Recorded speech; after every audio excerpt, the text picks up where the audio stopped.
More junk.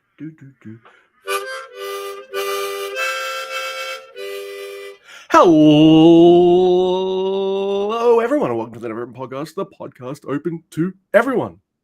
Everyone? Everyone! Especially Gary Oldman. My name is Luke. I'm your host of the NeverOpenPod, and with me, as always, is Mr. Andy. Say hello, Mr. Andy. Hello, Mr. Andy. Hello, Luke. And hello to Doki! Yes! Dun, dun, dun, dun, dun. His music kind of sucks, so I'm just doing the Just Five Guys music. Sorry, Doki. That's the only thing. Like, you're perfect. You would be if your music was a little better, but you're 99.99% there. He has jobber music because he's always been a jobber, so it's fine. You know, I mean, true. Pretty soon he'll get a new theme song, I'm sure. That's right. I'm pretty sure. Yeah. So, yeah, we're going to be talking about nights, 11 and 12? Whoa! Of the best of the Super Juniors. It doesn't feel like it's been that hard. We've had some breaks and all this kind of stuff. But yes, before we get to that, there are ways people can contact and interact with us if they wish to. We are on the Tweety. I'm there at Grumpy2EB. Mr. Guys at Truth for Tweets. Collectively, we are at NeverOpenPod. If you want to send us a written or voice email, you can do that too. NeverOpenPod@gmail.com. Also, if you've got any of that, Sasha, any of that Sasha Banks money, kick it our way. We have a Teespring store where you can buy merch. That'll make you look never as fuck. And you can see me do this intro as well on YouTube. Hey, we're on YouTube. We haven't worked out how to do like my screen's on this side of the thing for the whole thing, and Andy's is on this side for the whole thing, because we're middle-aged white dudes that like we just care that it actually works and we're satisfied with that and it's not a disaster. But you can see this. I don't think people want that though, because I mean, I don't want that personally because I might be doing something. I mean, sometimes I got shit to do and I'm going to do it while the camera's on you. So, yeah. I mean, I might have to reach over there. I might have to pick my nose. But when I do it, I don't tell everybody I'm doing it. I hide it and then I don't report it. So then that way it didn't happen. Well, I figure that if the people watching me can see me do that, I'm like the listeners are missing out, man. I'm like, I might pick a winner. You never know. It's possible. That's a good one. Yeah, Luke. So all these next two shows are at Kurgan Hall. And so we got Chris and Walker Texas Stewart on the call, and the crowds are insane.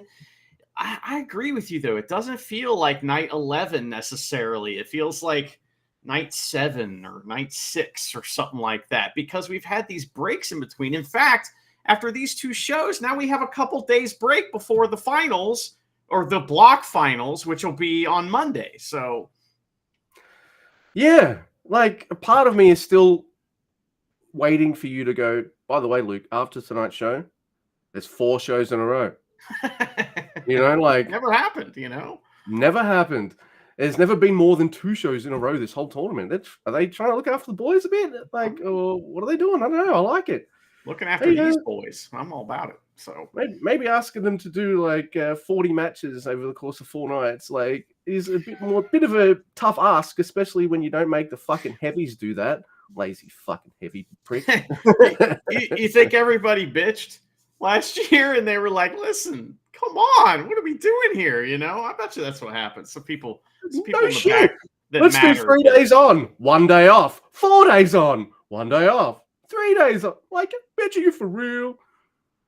I mean, I don't know if that bitch is for real or what, but I do know that I enjoyed both of these shows quite a bit. And, I just like that we're at Kurgan Hall. I don't got to worry about what venue it's at and try to like figure out how to describe it or anything like that. We know what it looks like, and it's fun to be there. We got the old doctor getting his shit in at one part of the night. We got all the classic Kurgan Hall. You know what we don't have, though, is we don't have Kenta Guy.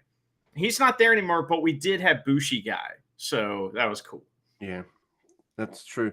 No Doki Guy. Like, where the fuck is Baby Doki? Like, we saw Baby Doki at like one of those big shows. It might have been. It was like one of them pay-per-view, like Japanese pay-per-views from last year. I think that's the last time we saw Doki Kid. So, man, maybe it's because Doki Kid is now young Doki person. Doki man. They're older now. Yeah. Well, yeah. Could be. Lady. I don't know what gender they are. But yeah. But yes. So let's get to it. We start with. Well, this is fucking weird matchup. It's always all right. Dragon Dia and Ninja Mac. I'm like, oh, maybe Dia can get another 2 points. Oh wait, no, it's just a tag match. Because I'm a dum-dum. I know that these two men have already wrestled, but as soon as the Dragon Dia and Ninja Mac came out, I'm like, oh, is this nothing but block matches again? No, Luke, you're a stupid. They're wrestling against Kushida and Sho Makato. I also feel like that this match was more fun and action-packed than it needed to be. Someone will say something on the second night that kind of rings true for this night, but I won't spoil it. But yeah, I'm like, all right, you guys are going fast and hard. You all right? It's fine. I appreciate it, though. There's great stuff between Kushida and Ninja Mac, especially, and Dragon Dia and Kushida, since it's their preview. So you also think, like, all right, give us another Dragon Dia win, just so we know, like, we can visualize it fresh, what it looks like for him to win something. We don't need that. Nah. 6:30 sent on by Ninja Mac onto Sho Makato, and Ninja Mac wins, yeah. Sho Makato had to beg his way into that match, too, at the very end. And there was that thing where it's like, should I tag him in, everybody? And the crowd's like, you're going to lose if you do. You know, and so he's like, well, okay, but that's what's booked, so I'll tag him in, you know. And I thought it was interesting, too, that Chumpy Jr. is reffing this match, and he refs the first 3 matches of this show and the next night, which is shocking. Is Chumpy Sr. okay? We'll find out. I mean, he's still recovering from that gnarly gore he took the other night, isn't he? I mean, we'll see. You know, we'll run into him a little later. But we have another preview tag next, Luke. It is Zack Sabre Jr. and Robbie Eagles of TMDK versus Doki and Taka Michinoko. Taka's coming, motherfucker, of Just 5 Guys fame. And Doki and Robbie do all the like finisher like sequence teases at the beginning while they're running the ropes to start the match. Good. It's fantastic. And then we get Zack Sabre Jr. and Taka wrestling. And like so good. Zack Sabre Jr. immediately tries to Zack driver him like an asshole, you know, and at one point, Robbie and Doki aren't even legal. And they do like a Ishii versus whoever, where they just get in there and just do a little mini match, and they're not even legal, and and the other guys are just kind of like, okay, you go off, Queen, or whatever, you know, and those guys go nuts and start wrestling. So that's the one. So that thing. I'm cool. Anyway, but I thought that was interesting. They do all the preview shit, and then Taka and Zack Sabre Jr. resume their hostilities, and Zack drivers on each other. They try, but no, Zack gets it first, gets the win. Boo! I was very unhappy, and I felt that TMDK were kind of healing it up in that match. So we'll see. You know, after the match, we get a little pull apart between Doki and Robbie. They're trying to put holds on each other and stuff, and it's kind of like realistic looking, and I thought it was a really good pull apart. Yeah. Is it? Yeah, I love this pull apart. It's all right. They're standing in front of each other, and they're like, I'm going to fuck you up. No, I'm going to fuck you up. Yeah. Oh, yeah? And as they're doing, yeah. This is fucking punching each other up. I thought it was awesome. Yeah, it was fun. So, yeah, it was funny. It was funny. Also, kind of real as well. Shit. I love this. I love it. And yes, Taka's going to get a lot of shit in on Zack Sabre Jr. because, like, they're buddies, and Zack's not going to make him look stupid. Oh, well, the cheeky fucker named his wrestling company after Zack Sabre Jr.'s catchphrase. So that is just disgusting, and I love it. Yes, I do too. All right, so next we have Gato, Taiji Ishimori, and Drilla Maloney versus Tetsuya Naito. Our ever champion Shingo Takagi is here. Our champion is here. And Hiromu Takahashi is here too. Sorry, I didn't mean to say it like that. Hiromu's here, yay! There's a bark off, which But why? Like Ishimori's a Chihuahua, right? He's a muscle Chihuahua, and we know what they sound like because Mr. Bread has 2 Chihuahuas, and they go yip, like that. How come Ishimori's like woof woof? That's not what he sounds like. Yeah, see, you know how like this is my normal voice, and if I didn't want anyone to hear what my normal voice sounds like, I might do the podcast like this every week or something like that. See, Ishimori, his dog bark is yip yip yip, but he's like in the War Dogs. Oh, so he's hiding it. I got you. Yeah, it's so like woof, woof, woof, woof. But inside he's like yip. Yeah. Well, I wonder if Mr. Bread's dogs can do that too. Probably not. No, because they haven't been to wrestling school. What are you, fucking crazy? Yes, they have. You know, he's taking them to the Three Dads gym. Like fucking Hanma has to babysit them all the time and clean up their poop. So that's real. Hanma's getting held down while the other one fucking brabs him or something. Chumpy just walking past, sees what's happening. He's like, give up. All right. So Bullet Club, they target Hiromu's leg. Why? Because his leg's been fucked in the last few matches.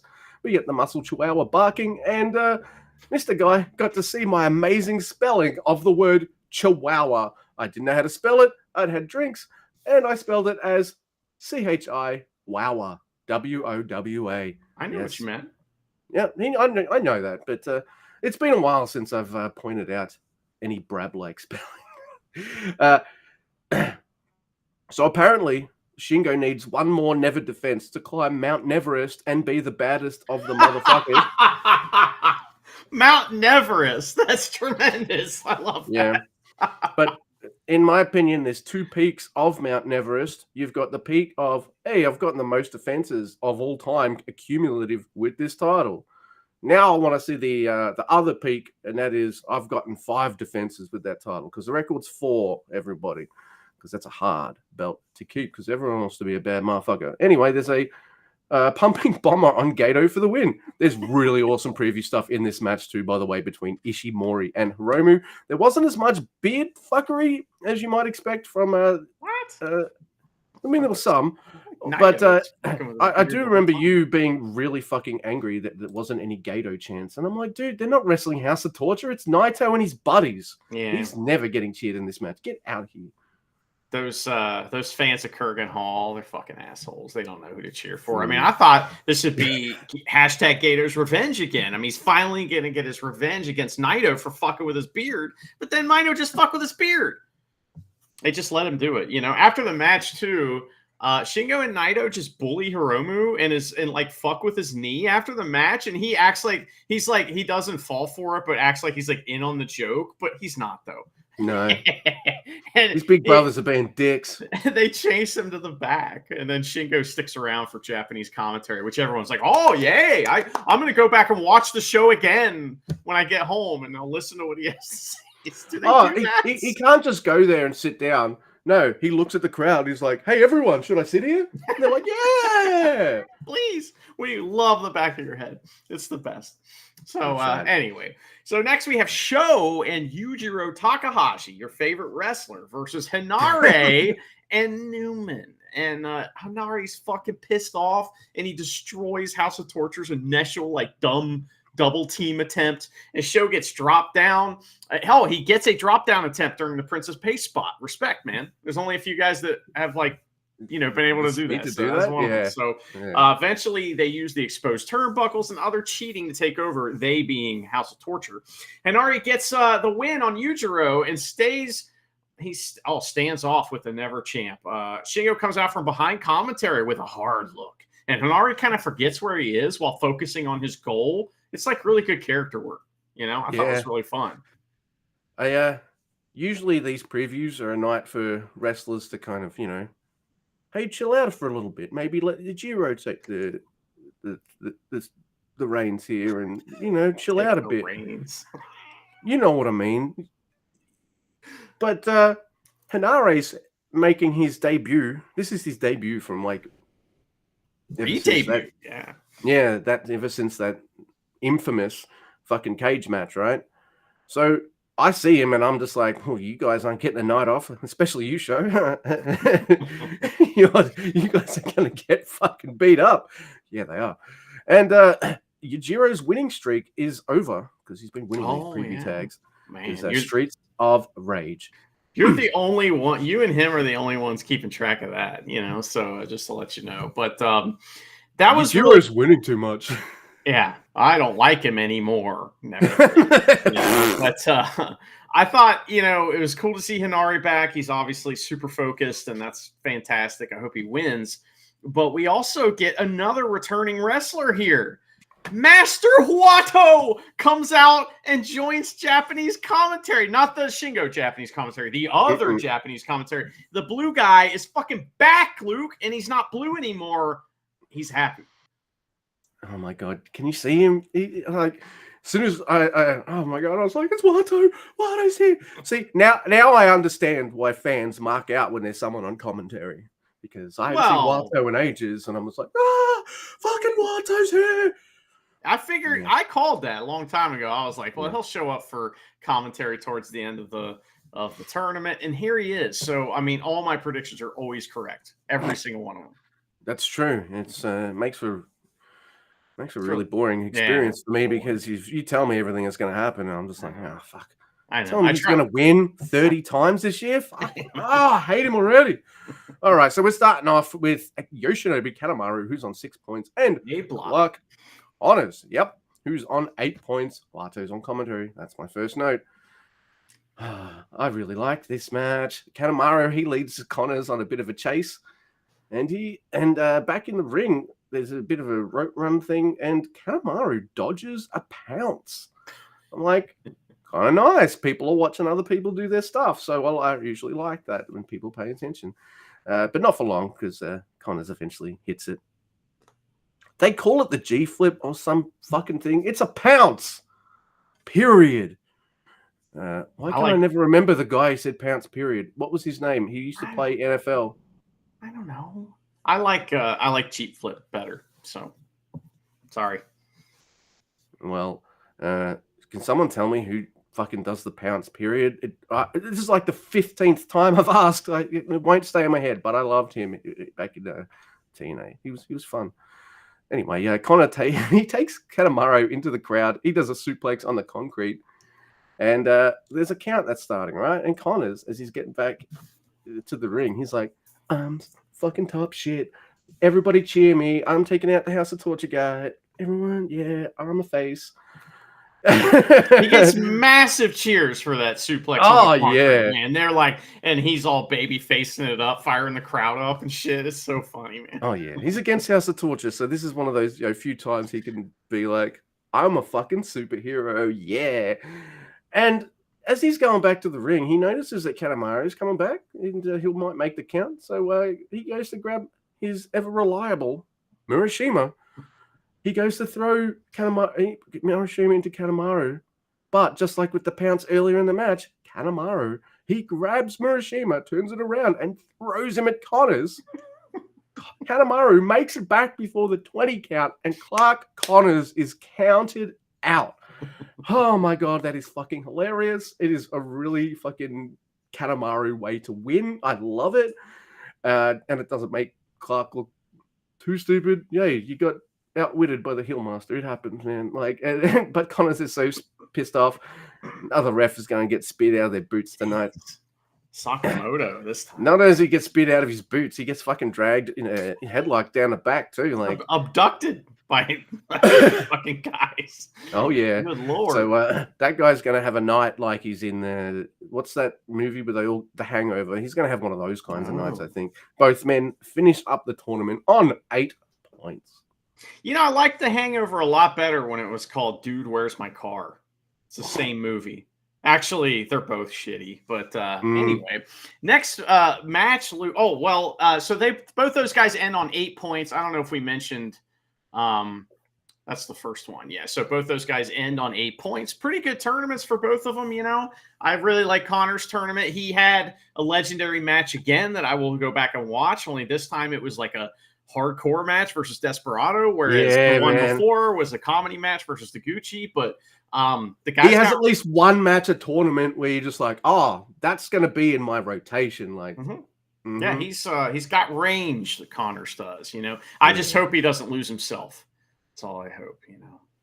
So next, Luke, we have Bushi versus Kevin Naito, and Kevin talks about a potential heel turn for Kevin, or excuse me, Chris talks about a potential heel turn for Kevin. Why? Yeah. No, don't do that. We were pretty hard on commentary last episode. I thought it was well deserved. You know, but I don't understand. So let me just I would say I was hard on half of commentary. You may be a little bit more on both, but like I was hard on half of it. That's fair. Yeah, it was Robbie Eagles, you know. So yeah, I'm kidding.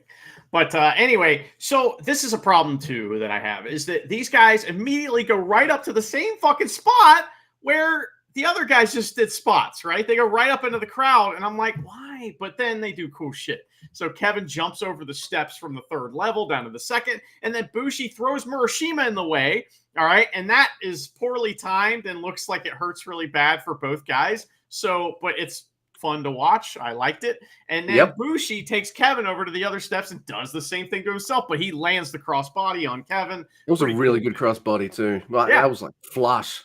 I liked it. Even though I was like at first, like, you don't do the thing they just did, but then they didn't, and it was cool. So anyway.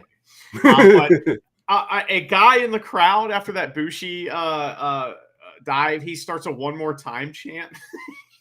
I like that Bushi kind of goes up the stairs to tease it, and he's like, nah. He goes back takes Connor's back down. Oh, Connor's knight back down. Well, back in the ring, Kevin hits a nasty drop kick and stomps in the corner, and he kind of has to be stopped by the ref. So Bushi throws Kevin to the outside, puts him in the Bushi leg hold, and Kevin has to give up. He is eliminated for the tournament. Bushi is too, but he had a tiebreaker, so he still had a chance somehow if he would have won this, but he's eliminated now. Bushi was eliminated. They're both on 8-2. Everybody on 8, 10, or 12. Except for Dragon. Oh yeah, we're seeing a little bit of an evening up of the points to make everyone in the last round look a little bit more respectable in their points. So it happens. I'm okay with it. It's fine. But yes. So the next match we have is T10, who's on 10, and TJP also on that score too. So all right, do you remember the other day? I'm talking about fucking Driller and Hiromu. I've been really liking Driller's tournament. All right, Hiromu's annoying me with his finish and stuff, but his wrestling's been great. So I'm enjoying what they're both putting down for the most part. Maybe it's due to many wrestles for Driller, but anyway, they wrestle each other and chalk and cheese. It doesn't go. It doesn't mesh for me. It didn't work. So I'm like, oh fuck. Really? All right. I guess this had to happen. They're in the same block. It's T10 versus TJP. They're great wrestlers, but I'm not usually invested with either guy. I fucking love this match. I thought it was awesome. I am not going to say everything they do because they do all of the things, all of it. And what I like about this match is it's not a short match, or at least it doesn't feel short because of all the shit that they do. But there's no slowdown. It feels like there's some good psychology in here as well, but it's a very juniors match where they're just fucking all action. It doesn't matter whether they're inside the ring, they're outside, they're flying up high, or they're on the mat. Everything is just fucking nuts. Now, TJP will bring that kind of crisp smoothness that he always does to his stuff, but T10 is a little rough around the edges, so it kind of really meshes well for me when they start doing more mat-based reversal stuff too. I don't know, man. I really got into this match, and this is the one where it's not just TJP. I'm not going to say what his mask is because I can't pronounce it, but he's the demon TJP pretty much.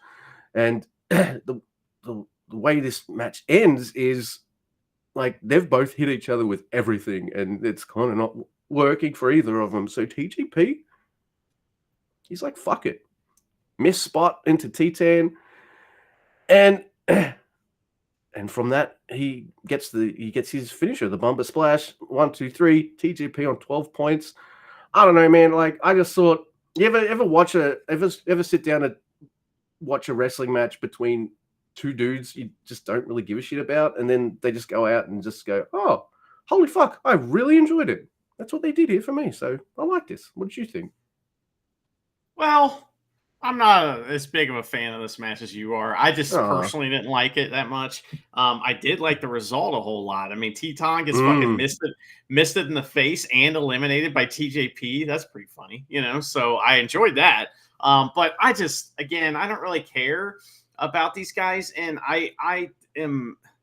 I'm such a grump about this, but I don't like the stupid demon thing. It just turns me off as soon as it's happened. It's like, it's so dumb. I'm sorry. And I'm not trying to make fun of anyone's culture or anything. I think it's corny as fuck. And it's not corny in a good way for me. I hate it when the guy comes out and he's a demon and look at him and he wrestles exactly like TJP. You know what I mean? It's like he did do a couple weapons things in this match that was a little different. And of course the mist, but I mean, it's not that different. I just feel like it should be completely different, so just my opinion. I know TJP can do it too. He's wrestled you're right. He's wrestled with 3 different guys on the same show before, like in TNA and stuff. And so I wish he would change. He should be able to pull out like a suplex finisher for the demon or something, rather than like maybe the Bumper Splash or the Hanoi Stretch. Just I don't know, different persona, different finisher, some different, yeah.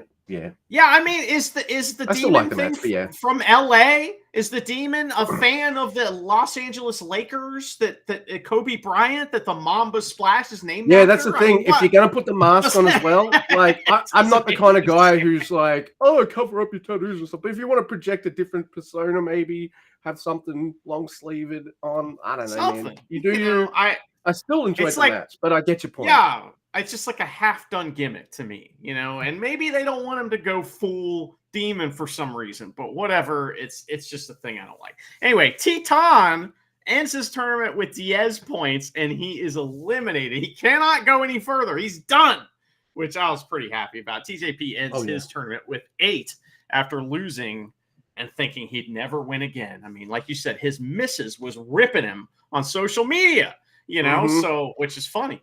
She's pretty funny, apparently. So, anyway, next week we have a pretty fun match. It is. You think Fujita. He wears the mask sometimes? When she's making fun of him, or that's why she. Yeah, that's exactly why what I meant. Yeah. Okay. Well, I wouldn't ever think of something like that. That's an odd thing to think about. And only creep podcast weirdos from Australia would do that. But anyway, so. Maybe that's why they're called the stiff guys. So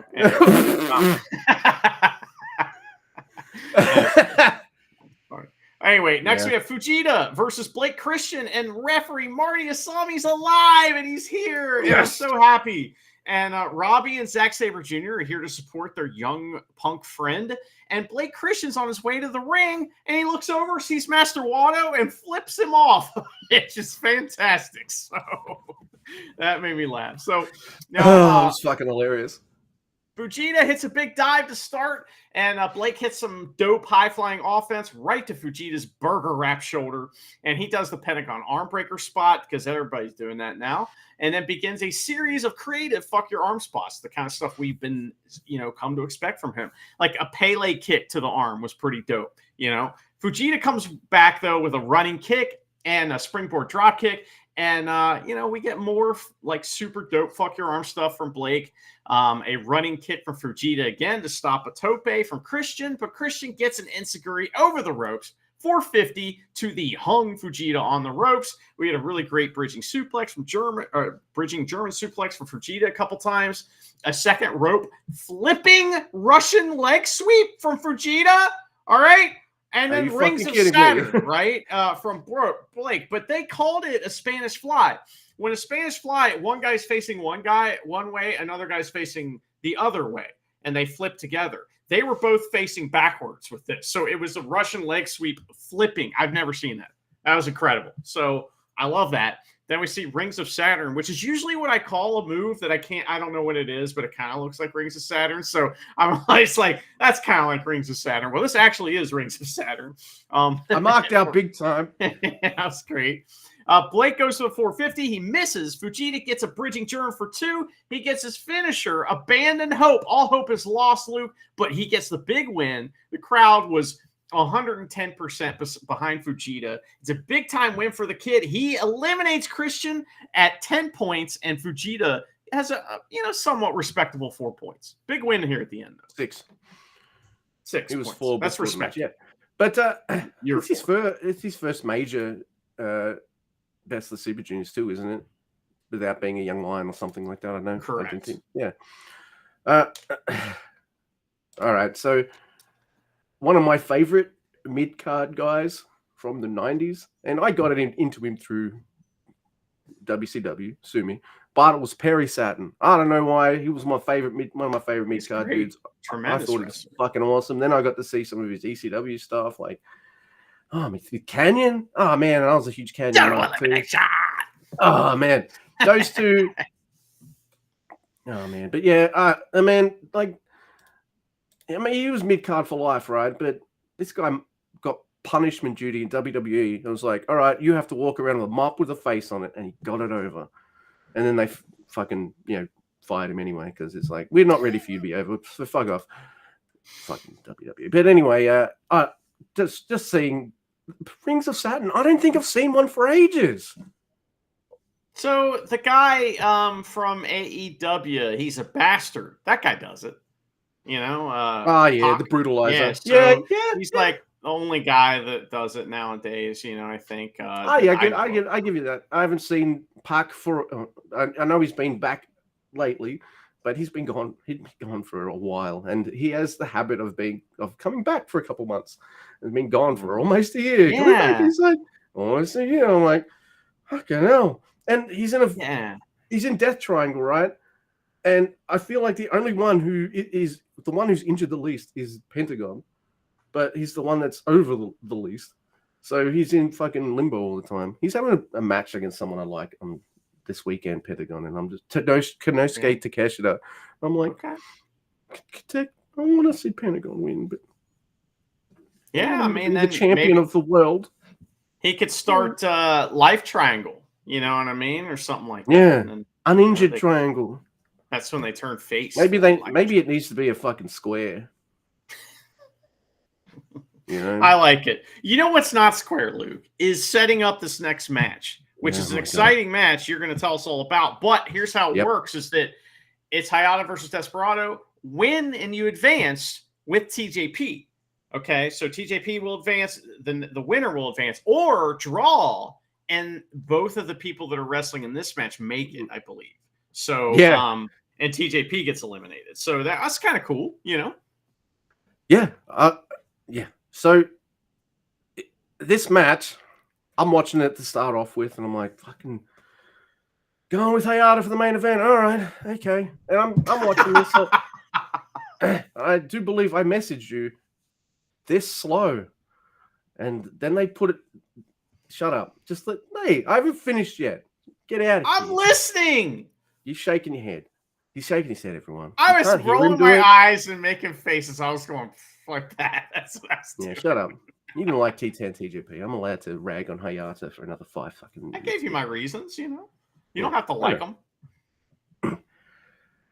Yeah, no. And then, so I feel like I'm also in a false sense of security. I'm kind of strapped in, especially when I feel like Charlton's maybe in Charlton mode of telling us what might happen. We haven't seen a draw yet. Yeah, I was worried. So. I kind of don't mind if he does it if he's wrong, because that's fine. You didn't spoil anything though, did you? Mm-hmm. But if you do that and you're right, I'm just like, come on, man. So I thought this might be another instance of him doing that, and he's right, and thus pissing me the fuck off.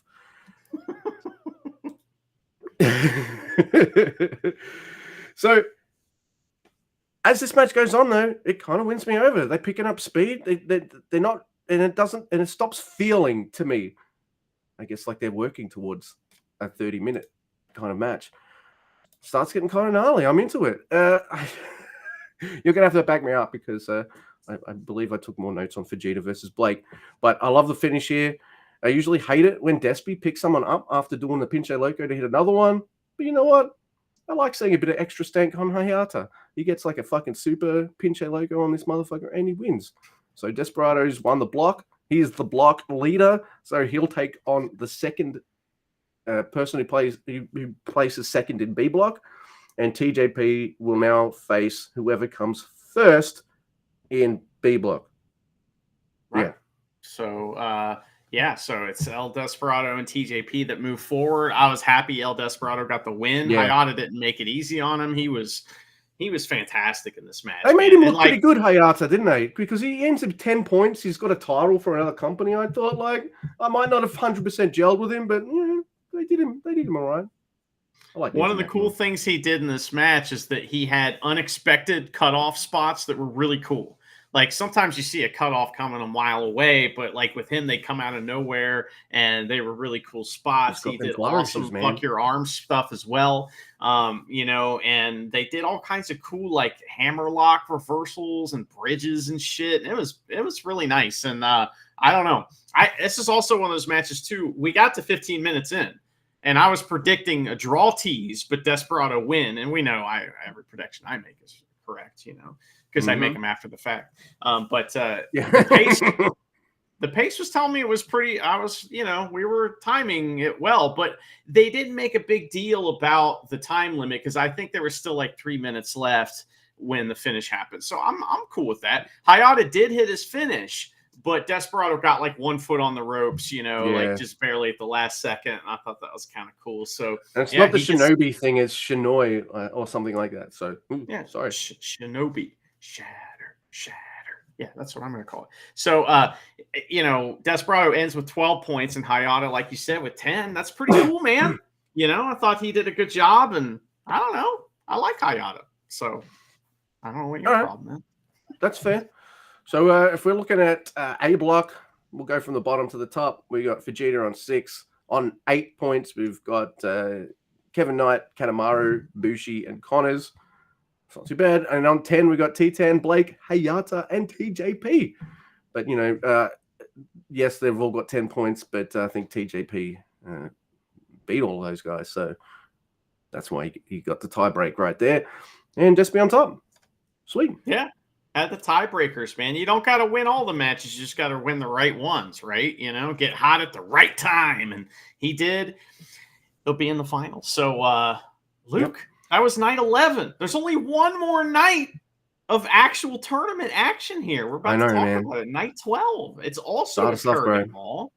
It's, the last night of B block. I mean, I'm almost sad to start talking about it because it's over. Yeah. But, anyway, we still got the finals. So, anyway, next, Luke, or first, we have Shota Umino, Shomakato, and Murashima versus Evil, Yujiro, and Sho. Evil's returning, and Shota and the boys come out of the steps on the second level together, and the young lions are like, "Hey, we're cool," and Shota Umino.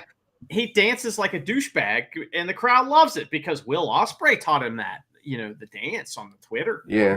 He learned it from Mercedes Monet's as well.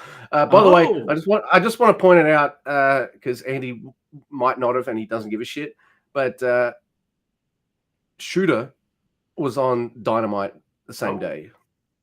Okay, so and that has he flew his ass to Japan and made it to this preview match. He was in this kind of gauntlet match at the end. It wasn't like a gauntlet match where like it's just 2 people in the ring. It starts off with 2, and then more people will keep coming in, and it's like 1 pinfall or whatever. So there were some New Japan guys in there. None of them got pinned. So there is that. So who else was in there that was a New Japan guy?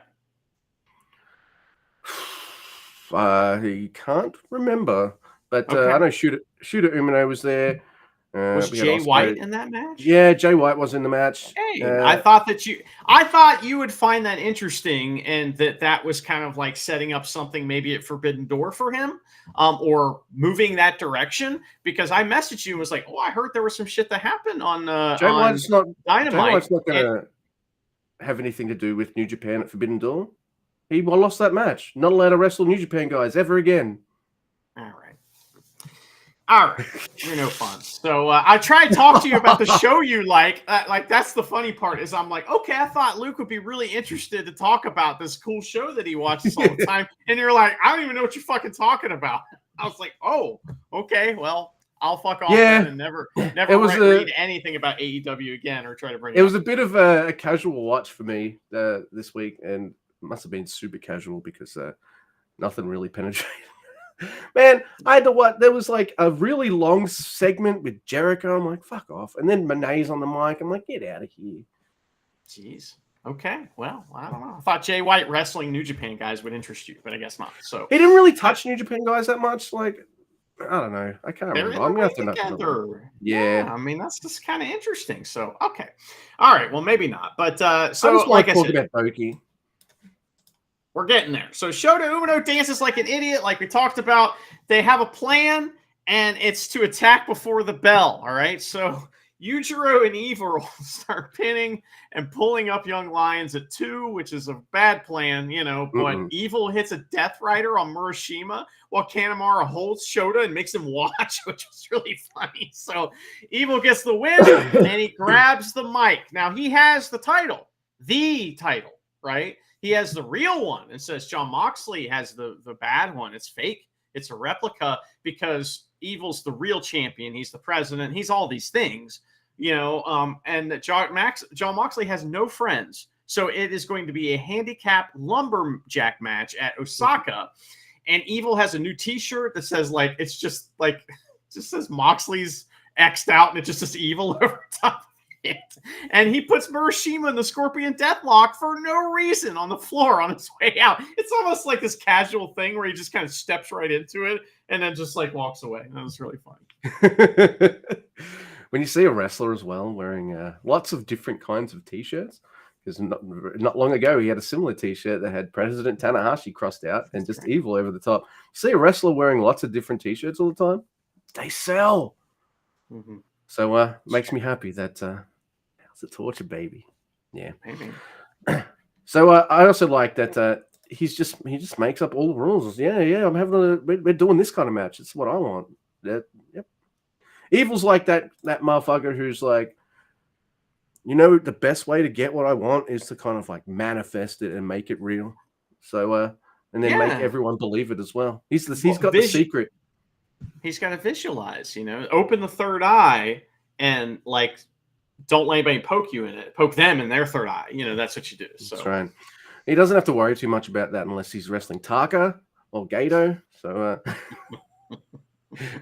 Gato's third eye is wide open. Is that what you're saying? Yeah. Maybe it's in his beard. It's in his chin right here. Gato's one's right here. That's why Naito's always fucking with it. Anyway, I'm sorry. Next we got Hayata, Blake Christian, Bolton Ole versus El Desperado, Kevin Naito, and Tomoaki Honma. Despy really wants Hayata. And then he's dumb enough to shake hands. Hey, Hayata's a heel, remember? You might have respected each other last night, but come on. Hayata's going to Hayata, I guess. That's a thing now. Mm-hmm. I like that. Look at this. Thank you, Despy. I like people who work with Honma. He does Honma a solid by holding Oleg down so he can get a Kakeshi on him. Thank you, man. I appreciate that. This match is lots of fun. But it ends in a way that I'm like, I didn't expect that. Even though he's a champion, you still don't expect it. Bolton Oleg, he pins Tomoaki Honma. Yeah. He gets the you can't. And that's right. Gets the win, which Honma does not want to do that move. It's no. Bolton's doing all the work. And Honma's like, no. Look, Honma wants to get slammed, punched, lariats, but don't pick me up and try me. He doesn't. Be funny. So. Yeah, broken freaking neck. Don't do that.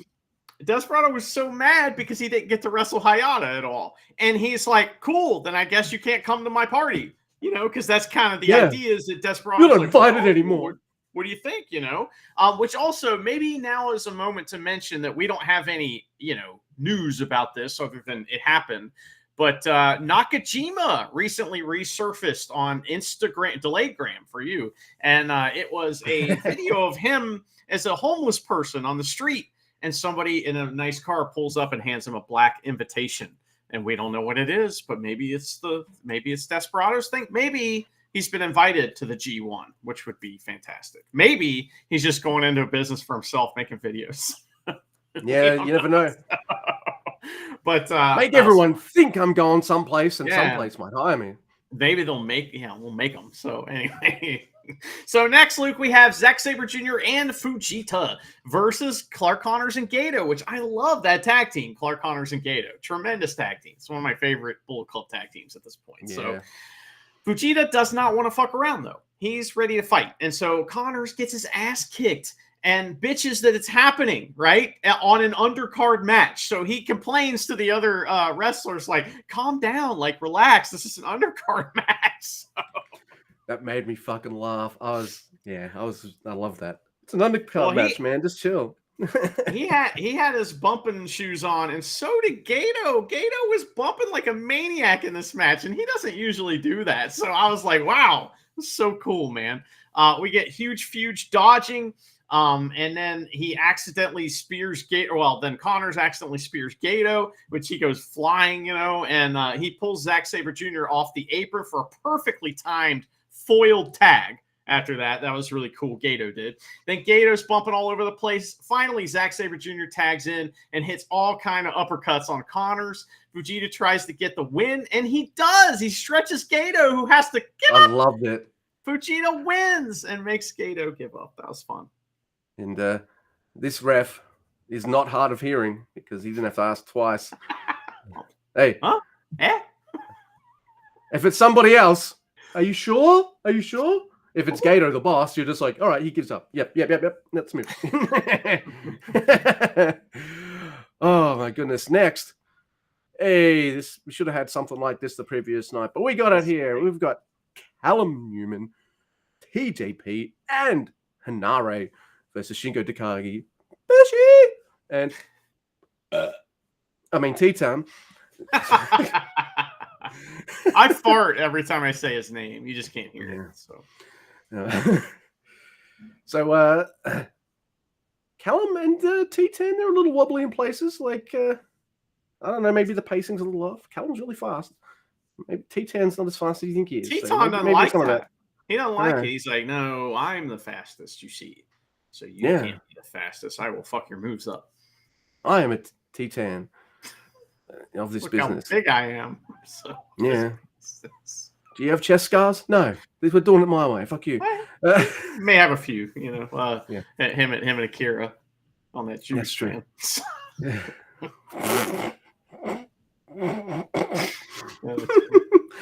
Oh my goodness. Hey, Shingo strikes Hanare first. When he's tagged in, he just whacks Hanare who's on the apron. Oh my god. So look, there's a lot of fun shit in this match, and for some reason, TJP and T-Town just keeps working for me. T-Town's like up in his face going, hey, you spit in my face, bitch. TJP's like, it happens. I won. Fuck you. So they mix it up some more. I really liked it. And best of all, the best parts of this match, and we get 2 segments of this, is Hanare and Shingo beating the shit out of each other. It is just fucking gnarly. It is wonderful to behold. It is whetting my appetite for Dominion.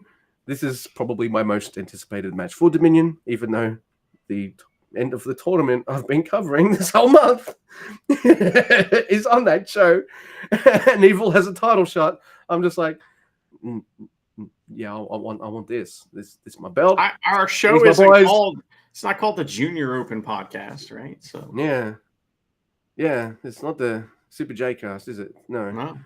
No, it definitely not. We're better than them, according to Robbie Eagles. We are better than them. So yeah, because we are never as fuck and they're not. So that's right. Starting beef. Yeah, we're starting beef. Mm-hmm. We're trying to punch upwards for some reason. I can't reach. we got fucking tiny T-Rex arms just trying to. What's the does CM Punk say that to The Rock? Like, your arms are too short to box with God. Or something like that. So it's a pretty good line. Oh, fucking hell. So, yes, we do get awesome never action in this match. And then we get to see Hanare pinning Best of Super Juniors participant Bushi, which for some reason makes me laugh. Yeah, that's fine. I like seeing Hanare back. Him and Shingo taking the heel role here, and at first he wouldn't touch Hanare unless it was a sneak attack. But his sneak attacks didn't work. Like Hanare was just like, "Fuck your sneak attack! I'm standing here," And now Shingo was like, "Oh, I guess I gotta fight this guy." So I thought it was pretty funny. He didn't get the memo about undercard matches either, Hanare. So. Right? Yeah. So, well, next, Luke, a big surprise, another returning injured wrestler. We hear Taguchi's music, and here he comes. He comes out, he grabs the mic, he apologizes for missing time in the tournament, and thanks the fans for their support. He pimps his YouTube channel, or the company's YouTube channel, and then he joins Milano on commentary, and I am sure that while he's off, rehabbing and everything, he has entrusted his red undies to Milano to hold on to. That's it. Washed or unwashed? Oh, you know the answer to that one already. Unwashed, yeah. I mean, and Milano's a fan. The fans don't wash those towels. They don't wash undies that get thrown in the crowd either. So you can buy those at the vending machine or whatever. So, all right. Anyway, all right, next, Luke, we have B Block. It's all the B Block matches that are going to end the tournament, and we have a big one here. It's Dragon Dia versus Kushida, and you're thinking Kushida is going to kill this man, but this is really cool. This is a great match. So Dragon Dia, he attacks Kanemaru Gambit style. He hits a big dive and a fantastic crucifix bomb for a very, very close near fall. And honestly, Kushida kicked out, and his life preserver was like that much off the canvas. I saw it. So, he wears the Marty life preserver. Anyway, so Kushida calms Dragon down by doing a bunch of headlocks, and he's just being a fucking dick. He's like, "Fuck you, you're not going to move." So, and Kushida just beats the fuck out of the kid. He slams him on the floor a bunch and tests him. And Dragon gets a slam on the floor too. Fuck you, Kushida. Nasty double stomp from Dragon, and he hits a standing moonsault for 2. He hits a crazy front-facing top rope Rana. What? Like, how did he do that? I don't know how he did that. That was wild. So then he goes for the 619, all right? But Kushida, kind of dodges it, so he rolls through and kind of, hits a crossbody, Canadian style, through the ropes, rolls through, all right? And he's like, "I got you," but Kushida turns that into the hoverboard lock. That was fucking incredible. And he wasn't supposed to be here. He's the Dante of this whole tournament. Amazing. So we get the big spinny on your shoulder lucha thing, right? And Kushida's like, "Fuck that," and just throws the kid down on his face. It's just funny. Now, I did notice there's an issue in this match because suddenly they're all talking to each other. The ref's talking, the wrestlers are talking, everybody's chit-chatting away. So something happened, somebody forgot something, a spot got skipped, or somebody got knocked loopy. I don't know. But something weird happens, but they recover immediately, right? And Dragon gets the ass attack. And Taguchi's on commentary. He took Taguchi's spot. Taguchi's here, returning. He hits the ass attack. It's the high spot of the match. Yeah, it was the high spot of the match. It was fantastic. Then he gets the 619. He hits the DDT and pins Kushida, finally getting 2 points. Tremendous. Kushida ends his tournament on and Dragon on 2. Yeah, I thought this match was awesome, and I've loved absolutely every single Kushida match. All of them. Wasn't even supposed to be here. That's fucked up. But you're right. You got all you named all these kind of weird, how did they do that kind of moves. But the one that kind of gets people popping is when Dragon Dia hits the ass. He works the ass, man. He's working his ass up. And Kushida ran right into it. It looked like one was really heavy. Oh my god! Like he's working stiff with his ass, Oh. All right. This our next match is Ninja Mac on 8 points versus Drilla Maloney, also on 8 points. This match is not particularly long either. It also has it's got a bit of a weird flow in it. Sometimes I'm not sure what they're doing. Other times I'm like, if you guys got a 10-year feud and you really hate each other, I'm like, what's going on here? Because they go fucking pretty hard on each other. And this is the match that I kind of want when Driller's wrestling flippy guys. He's got to be the base, and he's only got to catch you once, and you're fucked. Doesn't matter if it's inside the ring or outside the ring. He got to hit you once. If it's a power bomb, all right, you pick him back up, driller killer or something like that. But if he hits that driller killer, it's over. And it's not a hard move to put on. It's not like when you're trying to hit the suplex de la Luna and you got a wheelbarrow motherfucker or catch someone in midair, hook the legs, hook the arms, and do it. No, you just catch him. It's like the ape. What if the ape shit was fucking cool? That was a cool move. Yeah, but what if... And that was a cool move, yeah. Actually, did I just say something nice about Tom? Oh, I did. That was a good move. I don't know why he decided to go for the sacrifice. But he never really picked big guys. He never picked guys up. You'd think a guy as big as him would pick guys up all the time. No, not really. Yeah. Anyway. They didn't trust him.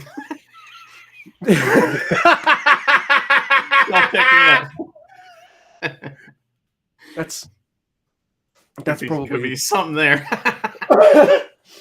you might be right. Yeah. Oh wow, you just kind of blown my mind. So this match is great. It's Ninja Mac trying to put flippy stuff on while Driller catches him and tries to put a power move on with Ninja Mac to slip out of it and try, all right, a different flippy move. They go to the outside. Driller catches him. You're fucked. Driller killer on the floor. Driller walks in. Count out win for Driller. Driller on 10 points.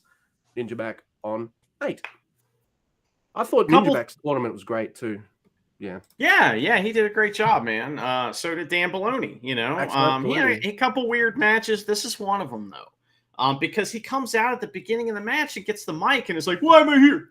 He did say something funny in a good line where he said that the only reason him and Clark Connors aren't in the finals together is because they got beat by fluke wins by fluke wrestlers, which I thought was pretty funny. So, and my other big takeaway from this match that I liked is that Ninja Mac takes the Driller Killer on the floor and pretty much doesn't move for the whole count out. His fingers kind of twitched a little, but that's it. And I was like, it's getting to 17. I'm like, motherfucker, do not get up. And he did. I know, man. Like, awesome. Good.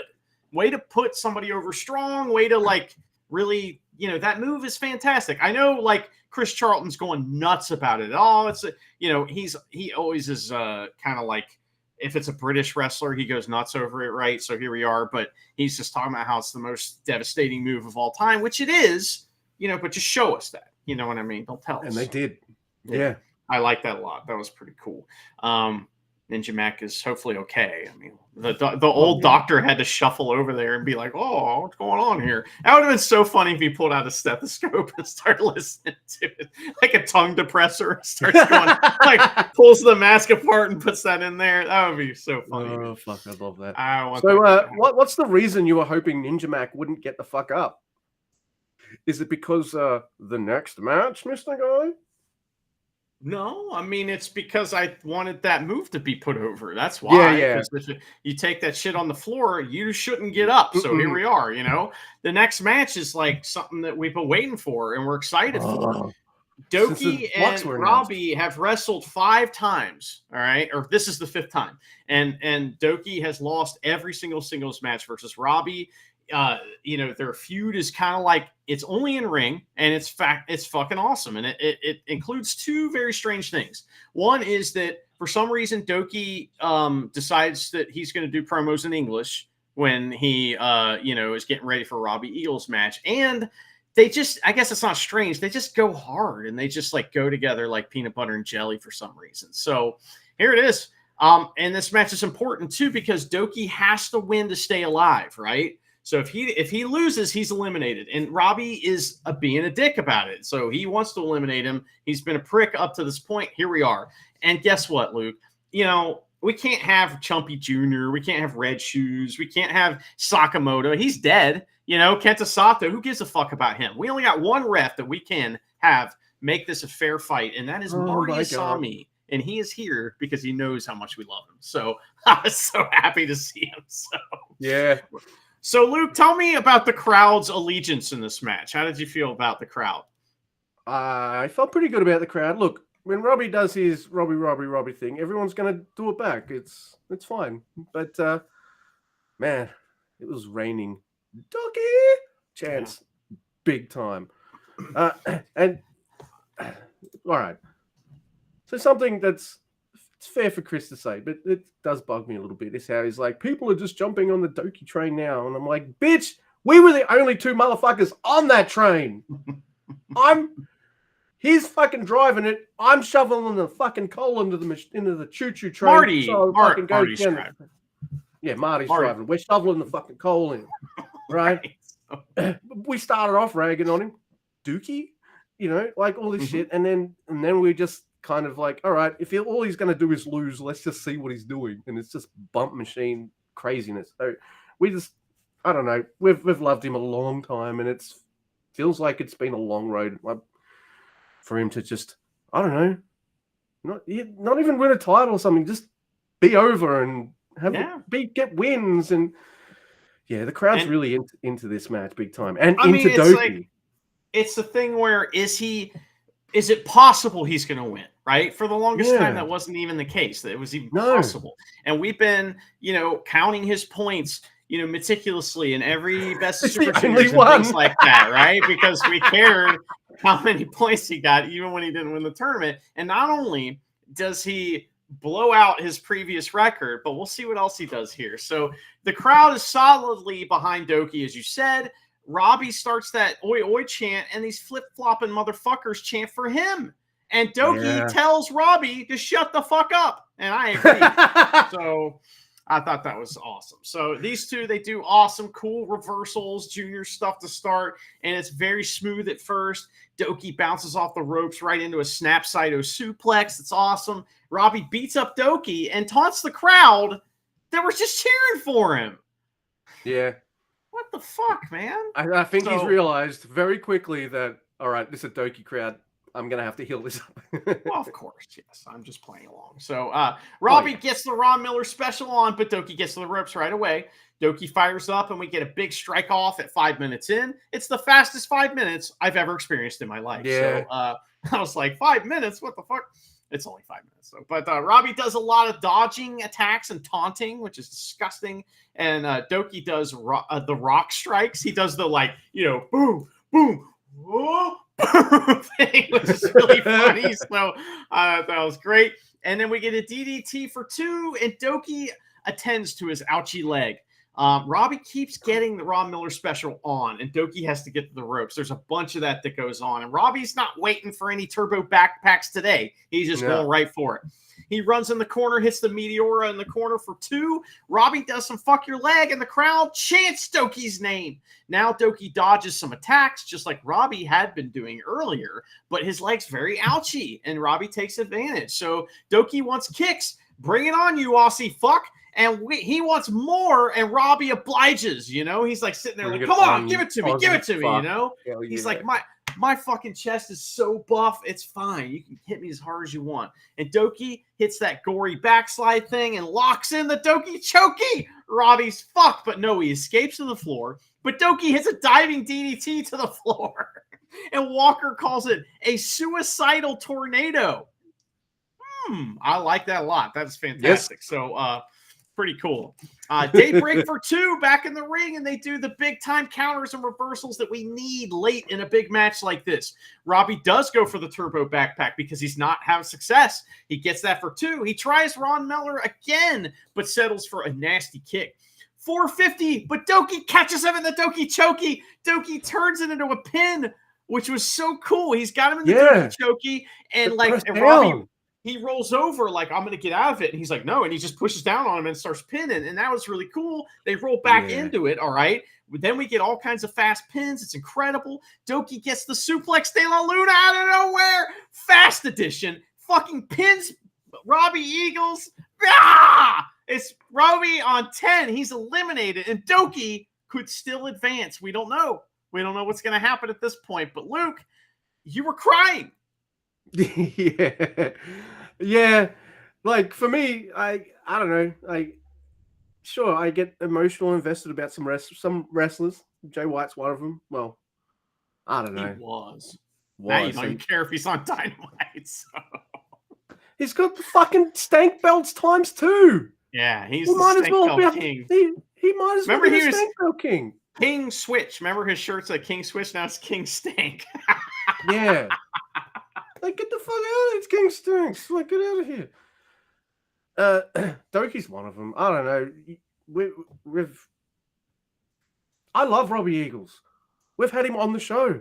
I've met him a couple times. I've had great chats. He kind of recognized, like, before I even said anything to him, he's like, "Are you grumpy?" I'm like, "Yeah, I love this man. I would love him to win a Best of the Super Juniors. I really do. I really would like to see this Aussie gentleman be in the grand final, but my God, I'm glad you lost, motherfucker." I'm sorry. I haven't seen Robbie Eagles just job for 4 years, right? Since like, when was it 2019 that Doki came in, or 2020? The year Despy broke his jaw, that's when Robbie and Doki both did their first Best of Super Juniors. And I've watched Robbie be champion, hell, both belts at the same time, junior belts at the same time at one stage. I've seen him do so many cool things in New Japan. So when I say that, like, I'm glad you lost, mate, there's a bit of context there. You know, I've seen you do all this amazing stuff, and it's been great, and I want to see you do more amazing stuff too. But I've seen Doki lose for so long, and for it to start turning around, and it's working, and people are behind him too. I'm like, really? People actually like someone that I knew? Really? Yay! They're all Japanese fans, though. So I don't care if he's Japanese. So, and the Japanese fans like him. I don't know. I feel like that's a pretty good thing spot to be in. They're smart. I don't know. Yeah, they know. Yeah. So, and I feel like everyone who, I don't care if you got into him late or early, like we feel we did and all this kind of stuff, everyone has kind of acknowledged now, this guy's got something. He's pretty cool to watch. I'd like there's a bit of opposites between this match and the Hiromu match, because that match was all about the game plan of the Turbo Backpack. Complained about it a little bit in that match, but I think I've come around on it. But because this match, it wasn't about that. It was like Doki's legs fuck. I'm going to get that. This match, the Turbo Backpack's not a problem. He hits it, and he hits it comfortably. Like, it's, you know, it's a different story. It's a totally different match. And they do totally different things. It's like he's not hit Suplex de la Luna at all this tournament, I don't think. Not hit it a single time. He's had to win via other means, and I don't mind them putting over the Doki Choki. I like that move. So, you know, that's cool. And he's got to see Kushida frothing at the mouth and having to give up verbally twice. So that's fucking amazing. But so they're putting moves of his over now. Like, they're doing things with him. And what I like about the complex setup with Suplex de la Luna is he hits it, it's over. It's done. Like, that's why that move is worth putting on. Mm-hmm. And whether he was a jobber or not, when he hit that move, done, over. It's always been like that. So this wasn't even it was like this Turbo Backpack, but reverse. Like, hey, I hit my move on you, fucking no problem. Sure, it takes Doki a couple times to hit this, but once he gets the fucking wheelbarrow, boom, it's fast now, bitch. Like, I got it, snappy and everything. If he can do it this way now, because he barely got his hands behind Robbie's head, and before they went down, it's like, he can do it that way and get wins. Chris Charlton can shut the fuck up. Yeah. So I love this match. Robbie is amazing in it. Doki's my boy. I feel like, him and Shingo are my boys, I guess. Hanare as well. Lato. I got some boys. I mean, and, I love it when they win. Yeah, Robbie's my boy too. I know. Look, it's hard for me. Like, I would have rather this be the final, everybody. Like, this would have been one of my dream finals. Maybe one day it can be. I hope so. And maybe they could have a junior title match against each other at some point as well. I just love this rivalry. I like that it's not one-sided anymore. I just love this match. And good. Yeah. It was awesome. Yeah. It's like very cathartic as a wrestling fan to see a guy finally get a big win like this and maybe move on. We don't know yet, though, because let's talk about the importance of what happens next to your mental health, because oh my God, you are still, I mean, like at this point, maybe you're convinced that Doki's going to move on, maybe you're not, but it's still the main event of Dominion is the Best of Super Juniors final, right? So we still have that going on. So you're still thinking now Desperado's going to move on. It's got to be Hiromu, right?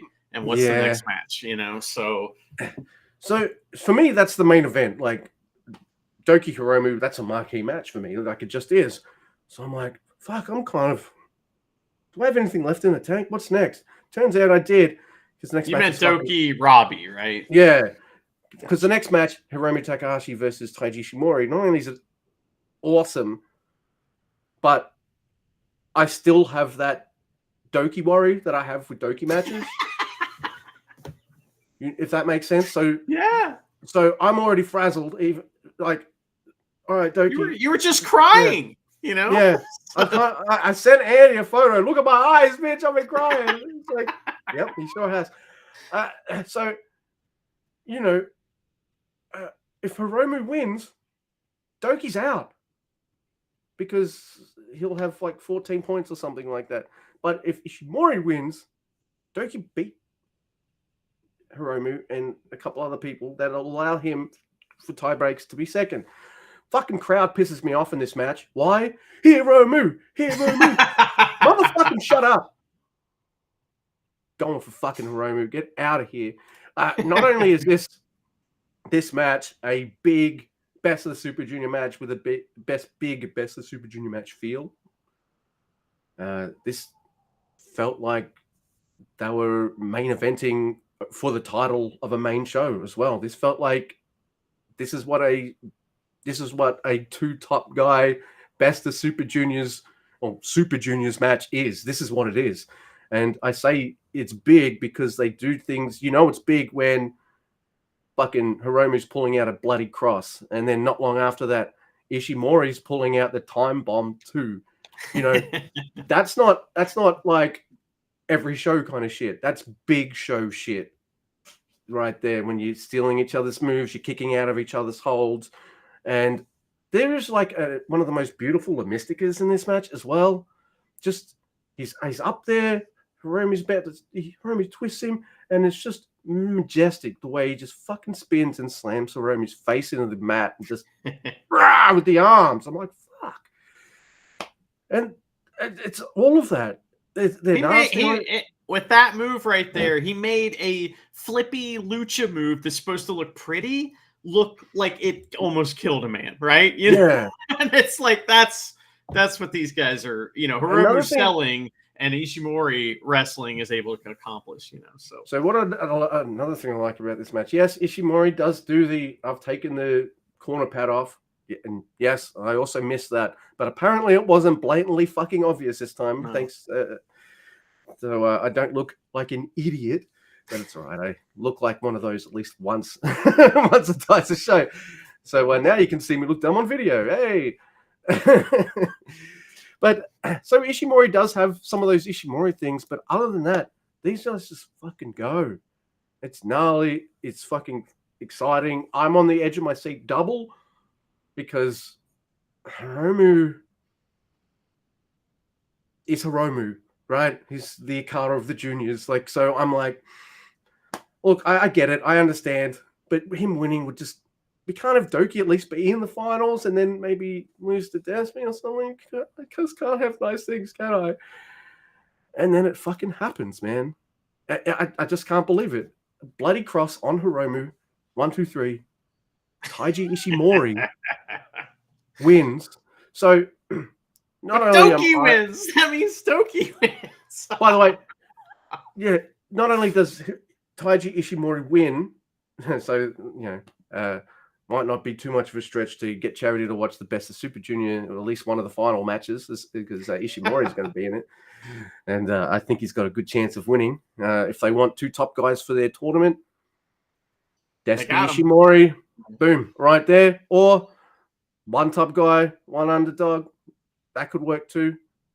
I think Doki would be the better choice, but can I just be a hypocrite here? Like, I'd love Doki to win, but I'd rather him advance against Ishimori or TJP because I kind of want Despy to. I've come around. Like, I don't know. It's like none of these four have won Best of Super Juniors, have they? They've done no. So this is new winner, no matter what. I can't complain now. Like, I'm getting a new winner, like I got last year.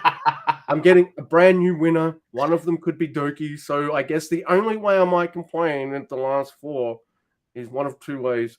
TJP wins, and Doki loses. Then I'm going to shut the tournament. But I don't know. I kind of like the top four.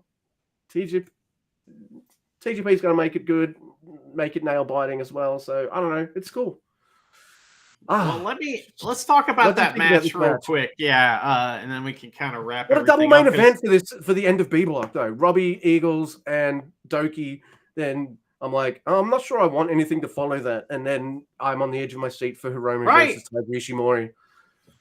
This match. Remember the last episode? I'm like, oh, again? Sorry, man. And this match we care about because of the extra stank that it's got for us, emotionally. It's got the Doki stank on it, right? And that's a good smell. So it smells wonderful. It smells like leather, kind of. It's kind of like like sandalwood or something. But anyway, so there was a bunch of stuff in this match where like Hiromu put the boner lock on Ishimori at one point. And at one point, Hiromu has the D locked in, all right? And the fans start chanting for Ishimori. So, because they're Doki fans. Those were the same fans that were just chanting for Doki, and they were so fucking high on wrestling. They're like, you know what? Fuck it. I don't care about Hiromu. I'm sure they got lots of dirty looks, but Hiromu's already got four of these fucking things. Right. Let's go. They gotta understand, So, yeah, it's the fact that Hiromu kind of started like what a journey he went on through the tournament too, where he started off just in this losing streak and then became unstoppable and then got beaten. It's like, wow, took one of the top guys to fucking actually, hey, I like it. You're not advancing anymore. It took Ishimori to be like, no. Yeah. Great main event. It felt like a main event. I was like, I know it's cliche, but like when they were getting ready to lock up, I was like, man, this feels like something big right here. You know what I mean? It just did. And it's a rematch from last year, and that got fucked up, right? So let's talk about injuries real quick, because last year Ishimori probably missed the same spot that he was supposed to be in last year. That's just my guess. And he got hurt, he's out. Well, somebody else got hurt in this tournament, and his name was Akira, and he got kicked out, right? I'm being all coy for no apparent reason, but do you think that Doki inherited Akira's spot because Desperado versus Akira was a match that we would have wanted, right? I mean, that was like that would have been fantastic. And then Desperado still wins, or maybe Akira would have won that, but I think Desperado would have won again, but I just feel like that Doki inherited Akira's booking, and I'm very thankful for that, so I don't care what happens going forward as long as, Desperado wins the tournament. I think he should. So they definitely had to do things in a different way for B Block, because we had Kushida instead of Taguchi. Correct. Like both. No. Dragon Dia was instead of Taguchi, right? Yeah. Dragon Dia and Kushida are both in B Block. So that's two replacements right there. And then one guy in B Block got hurt. So we had to kind of we were surmising that like maybe Kushida has some of Yo's booking. I'm like, I think he did have some of it, but maybe not all of it. And then there might be happy little accidents here for Doki where he's in this spot, but to be fair, he's kind of deserved it. He's worked his ass off. Did you hear that? Yeah. Come on, man. They're chanting for Ishimori. So. Yeah, for Doki, because they want Doki to be part of things. Like, so A Block hasn't really had to be shuffled around in terms of their booking. I feel like, all right, that's the picture of A Block, and we got to stick to it. B Block, I I like B block more, by the way, this year. Sorry, like that's I like both blocks, but I feel like I connected more with A block when A block had a night with B block. So I was just like kind of flowed better for me. Maybe I don't know. I kind of don't even think about the blocks enough. And like last year and the year before, we talked about that a lot, about which block we like more. Honestly, I just kind of watched everything and let it wash over me. I wish I would have paid more attention to that. But I guess we can look at that now. You know, I just don't have a list in front of me of who I is say that, what, but then I look at who's in each straight. Yeah. And then I feel like, oh, but I like all these A block wrestlers and they all fucking crushed it. Hell, 2 guys I don't like had a match and I fucking loved it. Like, what am I talking about? Maybe both blocks were just fucking incredible.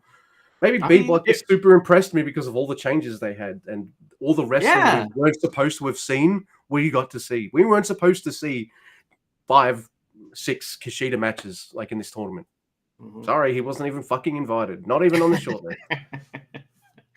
I think that, this was a really good Best of Super Jrs. Now, we kind of always enjoy it to some extent, but like, I don't feel like last year was exhausting, you know, and the year before even maybe worse. I can't remember if it was last year was the one that was so brutal, but it was. I feel like that, you know, this year I have all kinds of happy feelings about the tournament, and I don't have any like things that I think about that piss me off, you know.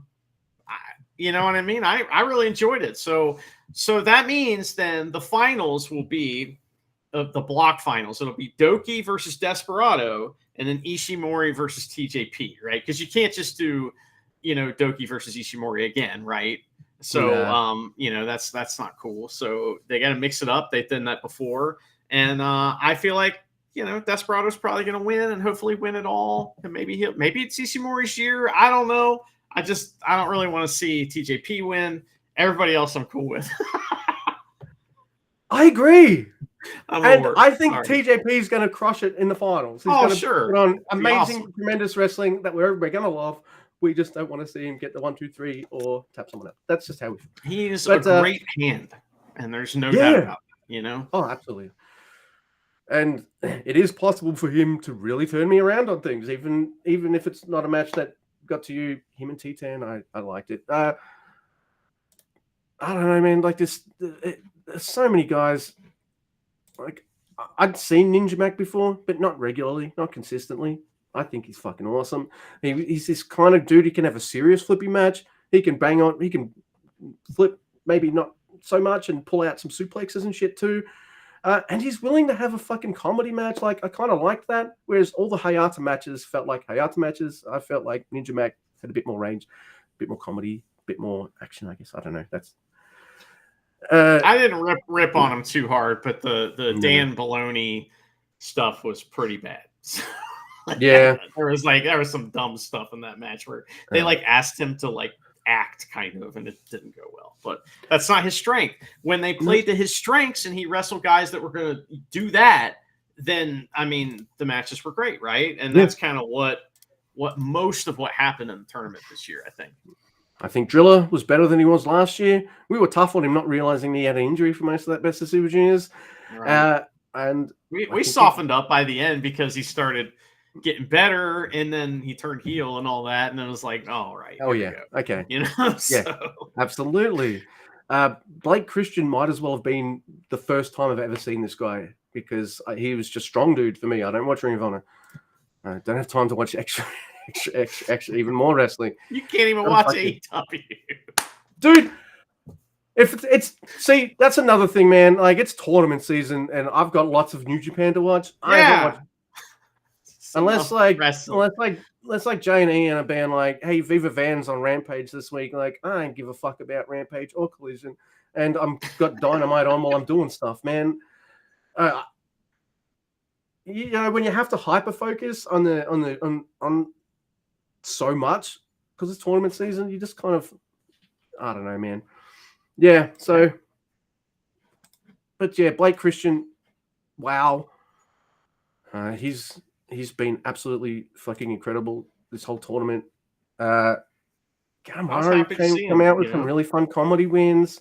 I think it was wild to me to see, you know, it's always weird to see some guy it happened with Ace Austin too on New Japan that I've seen a million times, like in tiny little venues with my friends, over here. And it's like, that's always wild. That never gets old. So it was good to see him there. And the fact that he did so well, it just kind of validates you, because I you sing that guy's praises. You're thinking, oh, he's great, but how's he going to do here? He just was like, man, he was just a pig in shit, Yeah. Oh my God. Stay. Please stay. Also, GCW, they can fuck off too. Just because I did it for A block, I'll do it for B. We got Dragon Dyer on 2, Akira on 4, but withdrew. Oh. Kushida and Ninja Mac both finish on 8. Kushida's score is not representative of just how mind-blowing his whole tournament is. Anyone who hasn't watched, man. Yeah, anyone who hasn't watched every night of the Best of Super Juniors like we have, just pick any night that has B block on it. Go straight to the Kushida match. It's fucking awesome. Yeah. I mean, we will have at the end of the year, we will have a segment on our end of year top 10 spectacular, the top 10 MVPs from Best of Super Juniors 31. So he's definitely going to be up on my list. Yeah, it's top 10 MVP. It's true because I want everybody to get it. I want everybody to win. I'm going to be nice. You do top 15. Yeah. I like. We got a few guys on 10. We got Driller Show and Eagles. Show has been fucking hilarious and come up with new ways to cheat. Also, like just the shitty pulls. Just I loved Ninja Mac coming out with his fucking tape, pulled like stray bits of tape on his wrists and ankles as he runs out for his match. Because was it Murashima? He was the fake Ninja Mac. It's always Murashima. He's got the fucking face for it, man. What's like he drew a poop emoji on Hiromu's back. Oh my God, that was incredible, right? I mean, Show is responsible for a lot of joy this season. So yeah. And I feel like maybe another part of my enjoyment, even though I have been grumpy tournament Luke at some stages, has been 2 days on, a day or two off, another 2 days on. Man, it's been nice and cruisy. It's been it's probably a bit brutal for the participants in the tournament. I'm sure it is, and it's been grueling. But as a viewer, I have appreciated the gaps and stuff like that. So I don't know, man. What about you? What are some of your thoughts on the people in the tourney? Well, I mean, I was sharing them along with you. I think that Kushida is probably my favorite guy to watch this year, just because he everything he did. But I mean, one of the matches I will never shut up about is the match that was Clark Connors versus Desperado, and that was just that was like, to me, a star-making match for Clark Connors because it was his current character. He'd been in awesome matches, don't get me wrong, but he hasn't had like a singles match. He's not a singles guy, so he hasn't had the big singles match this year yet, and that was big. So that was one of my favorite matches I've seen ever in New Japan. I loved it. So I don't know if it's on my top 20, but if we do 25, maybe, top 25, top 10 lists of my favorite matches. So it'd be on there somewhere, but we'll do that at the end of the year. I really was impressed with that. Yeah. Something that's not match related, but also tickled me this tournament. The one night we got Drilla Maloney on commentary. Yeah, that was also good. Fucking incredible. The contrast of happy Robbie Eagles, then the next night the fuck you Robbie Eagles on commentary. That was fucking fun too. Teton was good as usual. Yeah. I really enjoyed Hayata. I know that there were some nights he was maybe not as entertaining as he could have been, but I really enjoyed him and I thought he did a good job. Kevin Naito is fantastic and continues to be fantastic. Now do something with him. You know what I mean? Like I'm at that point with him where I'm like, I know he's awesome. Let's do some shit with him. But it's going to be tag stuff again. I just like to see him do something else. That's we've seen him win the tag titles. It's done. He's done it. How many times is he going to do it? But that's That's what you do if you're a tag guy. So I get it.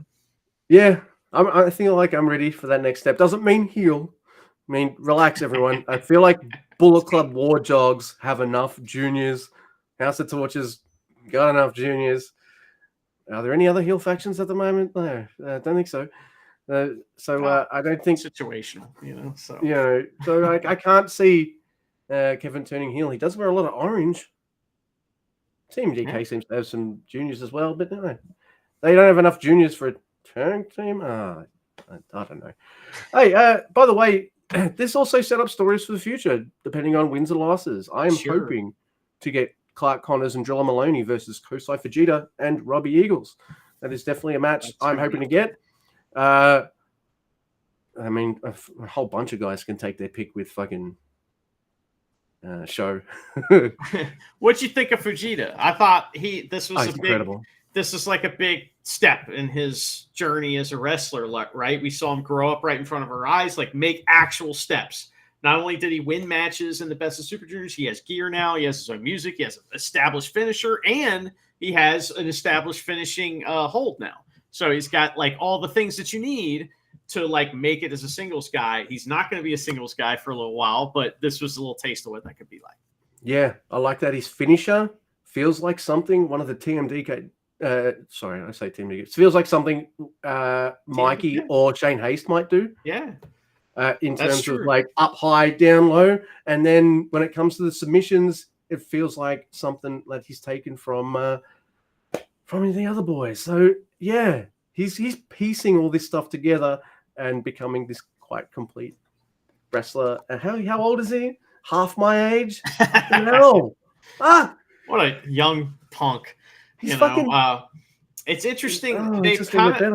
They've done the same thing with a bunch of these guys, like where they have an older kind of like, mentor type, where they did that with Shota Umino, obviously. They did it with Ren Narita, as well. They, when he first came around, it was with Shibata. So it's like, there's a couple different guys they do that with. And I think it's really smart. Don't do it with everybody, but it's a really smart way to kind of get guys over, and it's worked really well. So I think Yota Tsuji in LIJ is the perfect spot for him as well. Because all the time he got sack whacked and thrown out of the ring by Naito. Now he's doing the sack whacking, That's right. And hey, that kind of like frat boy kind of ribbing between the boys in LIJ has always been a thing. So like it just makes sense that Ren Narita was the guy that we were so not sure about for a while, but we like House of Torture Ren. Yeah. I don't know. This whole bunch of young lions have come back. Even Gabriel Kidd's found a niche, and I'm loving his niche. This roster, like if you look at the roster now, we'll do this at the end of the year with our roster breakdown episode where we do our top 10 rosters. But like, I think if you look at it now, it's mostly New Japan guys. I mean, it's always New Japan guys, but I mean, it's mostly those guys, like in the young demographic, I mean. So it's all guys that came up through the system, and man, they're stacked with those dudes. So, and then there's guys like Akira, and and I'm talking about the younger guys and Callum Newman that have come in from other places but are becoming the New Japan guy. So I mean, apparently Callum Newman lives in the dojo and fucking does all the young boy shit and stuff like that. So, I mean, he's taking it serious. Yeah, pretty cool. That worked really well for Juice Robinson and, various others that come in. So, David Finley. Mm-hmm. Yep, absolutely. Hell, Clark Connors. Yeah, no shit, right? Like, he's fucking awesome. I love him. I see for the longest time, I was missing the Wild Rhino. Dun, dun, dun, dun, dun, dun, dun, dun, dun. I love that. That was a cool song. But I just love 100 Proof. The trailer he did. Well, think about this. The same guy to do the music, because this music also has a fucking awesome bass line. Like, and like he's a guy that we've seen do both gimmicks and be great. So like he did the babyface thing, it was great, and now he can do the heel thing, and he's great at that. So I mean, that's a valuable guy. I don't know, man. I think New Japan's in a good place. The Best of Super Juniors was a tremendous tournament, and we're just sitting here talking about how much we love the damn wrestling that we watch. And I think there's something beautiful about that. Yeah, absolutely. And people are, apparently people are a bit up complaining like a New Japan champion's not even in Japan.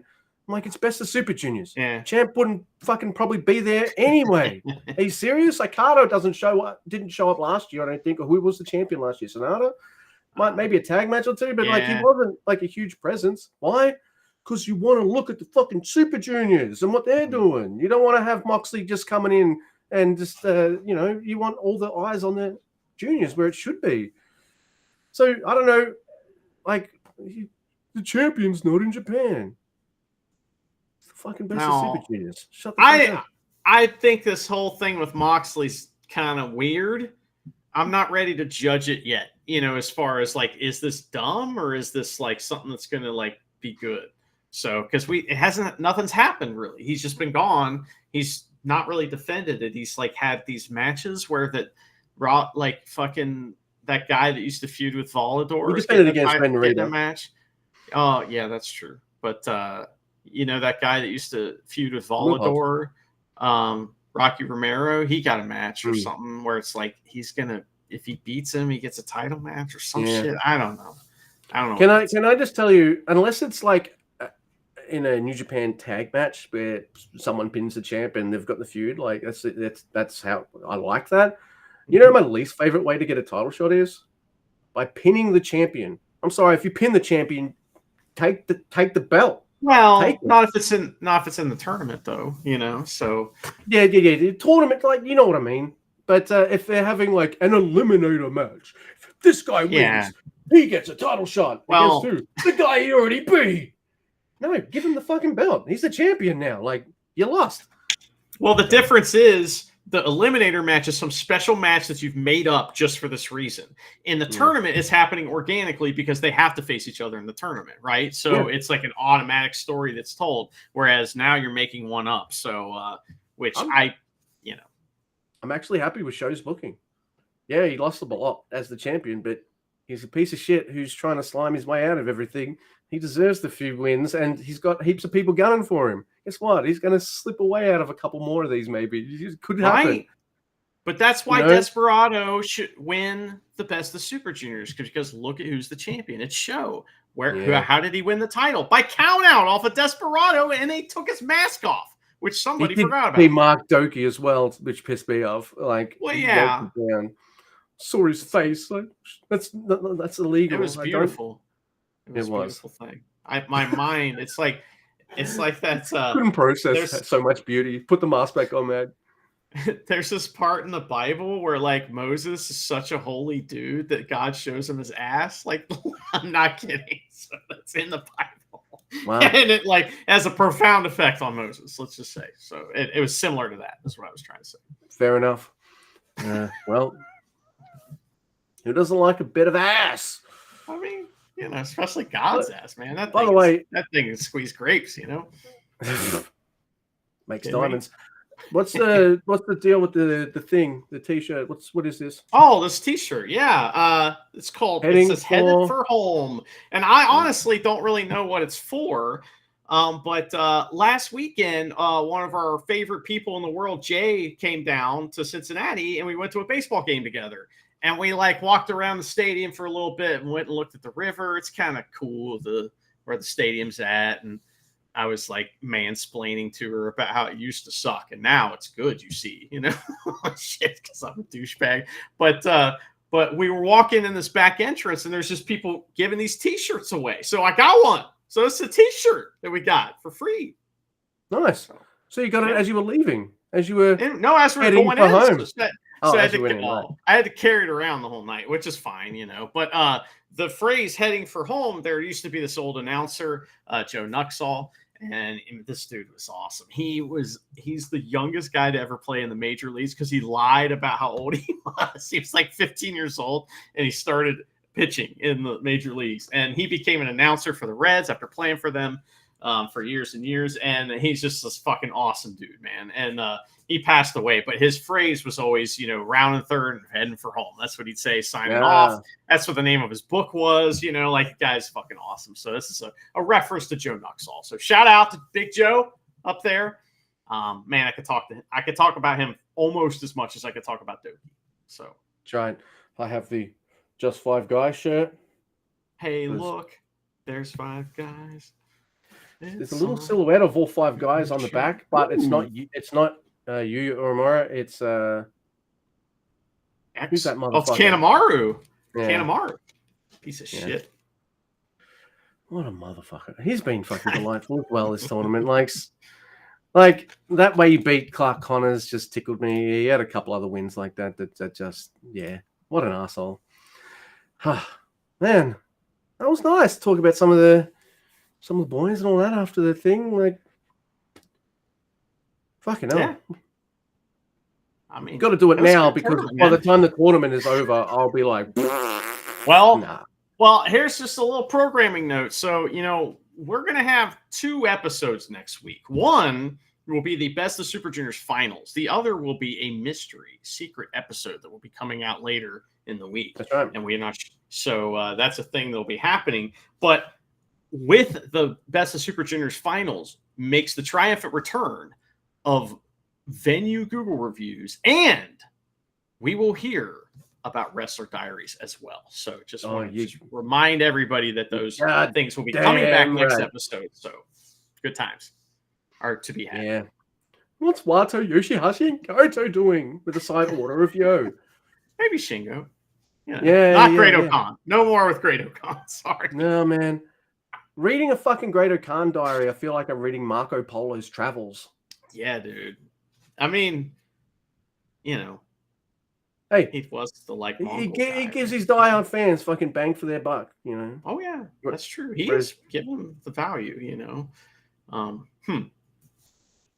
Yeah, that is true. All right, so I'm glad now we've got a backlog happening. That's happening because Jay's been still sending him, even though we've been doing the Super Juniors.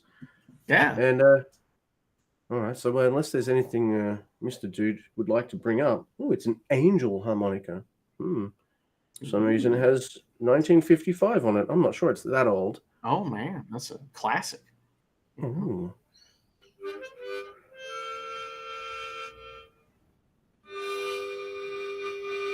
Is that soft enough? Is that too soft? Or just the right amount of softness? Are you in my harmonica pillow right now? No? Anyway, in Gato we trust. He needs 3rd beer.